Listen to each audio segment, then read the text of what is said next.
Mga kapatid, subukan naman natin yung isa sa pinakapatok na extreme ride dito. Ito yung surf dance. Tingnan natin kung malalampasan natin. Ayun, safety check muna, security check para ligtas. Lord, eto na. Ready na ba kayo, guys? Excited? Kinakabahan? Ah, hindi. Okay. Tingnan natin. May pa-suspense pa ngayon ito. Parang winawasiwa sa simula. Itong ride na ito, 5 minuto tatagal. At paikot-ikot na itinatapon sa ere. Ang mga rider, nakakahilo, nakakakaba. At para ka nga talagang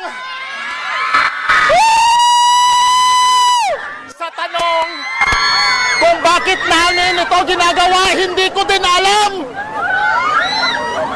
Lord! May mga naririnig na ako sumisigaw ng mama. Ito pa, hindi pa tapos. Sabay-sabay tayo. Happy New Year!